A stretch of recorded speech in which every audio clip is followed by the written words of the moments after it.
দর্শক, এবার আপনাদেরকে রাজধানীর প্রচারণার খবর জানাবো। রাজধানীর মিরপুর এলাকা থেকে যুক্ত হচ্ছেন আমাদের সহকর্মী আলামিন হক অহন। আমরা যাচ্ছি তার কাছে। অহন, প্রার্থীদের নির্বাচনী প্রচার কেমন দেখছেন, এ বিষয়ে বিস্তারিত জানাবেন আমাদের। জমজমাট প্রচারণা, আপনি জেনে থাকবেন নির্বাচনের প্রচারণার সুযোগ পাবেন আর মাত্র 9 দিন। এই মুহূর্তে জামায়াতের 16 আসনের যিনি প্রার্থী আছেন, আমি তার প্রচারণার সঙ্গে আছি।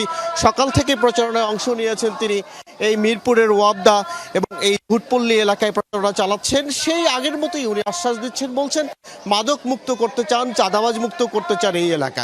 তার আসলে কিশোর গ্যাংয়ের সমস্যাও রয়েছে, সেই বিষয়েও তিনি বলছিলেন যে অবশ্যই সেই সমস্যার সমাধানগুলো তিনি করবেন। একই সঙ্গে এই ঢাকা 16 আসনের যে অন্যান্য প্রার্থী আছেন, সেই প্রার্থীদের বিরুদ্ধে তার অভিযোগ চাঁদাবাজির টাকায় এত বেশি জনসমাগম করা হচ্ছে, এত বেশি প্রচারপত্র লিফলেট ছাপানো হচ্ছে, অর্থাৎ নির্বাচনী প্রচারের জন্য যে পরিমাণ অর্থের কথা, খরচের কথা বলা আছে ইসির দিক থেকে, সেটি অনেকে মানছেন না বলে তিনি অভিযোগ করছেন। এবং একই সঙ্গে তিনি এও অভিযোগ করছেন, এর আগেও তিনি অনেক নানান ধরনের সমস্যার সম্মুখীন হয়েছেন। বিশেষ করে প্রচারণা যখন চালাচ্ছিলেন, প্রতিপক্ষের অনেকেই তার বিরুদ্ধে উস্কানিমূলক কথা বলছিলেন, এমন তিনি বলছিলেন।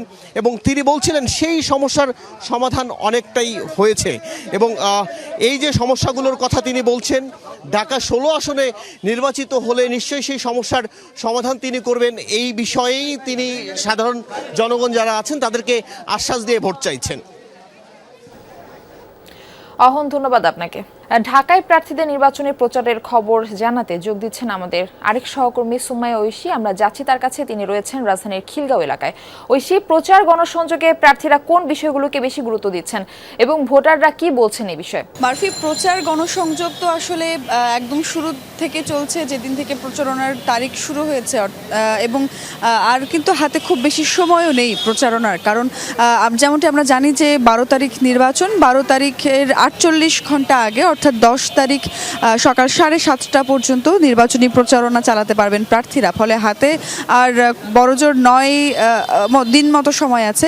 ফলে শেষ এই কয়টি সময় আসলে ভীষণ ব্যস্ততা সময় পার করছেন প্রার্থীরা, এবং প্রত্যেকেই কিন্তু প্রার্থীরা ভোটারদের কাছে যাচ্ছেন এবং ভোটারদের আসলে যেই বিষয়গুলো তারা আশা করেন প্রার্থীদের কাছ থেকে, যে সমস্যাগুলোর সমাধান আশা করেন, সেই বিষয়গুলো তারা ভোটারদেরকে গিয়ে বলছেন। কিছুক্ষণ আগে ঢাকা 8 আসনের এনসিপি অর্থাৎ শাপলাকলির প্রার্থী নাসিরউদ্দিন পাটোয়ারির তার একটি নির্বাচনী প্রচারণার কার্যালয় উদ্বোধন করেছেন। সেখানে আমরা গিয়েছিলাম গত ঘন্টায়, এবং সেখানে নাসিরউদ্দিন পাটোয়ারি কিন্তু বলেছেন যে আসলে জাতীয় নির্বাচন সেটি এবং লোকাল গভর্নমেন্ট দুটি আসলে ভিন্ন, এবং জাতীয় নির্বাচনে যারা প্রার্থী তারা লোকাল গভর্নমেন্টের যেই কাজগুলো সেগুলোর সঙ্গে গুলিয়ে ফেলছেন।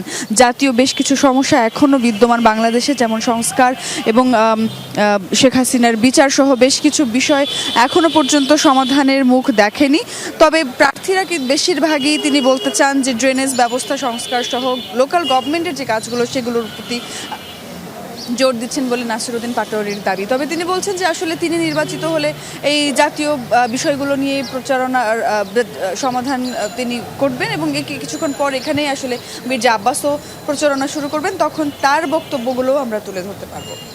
ঐশী, ধন্যবাদ আমাদের সঙ্গে যুক্ত হওয়ার জন্য।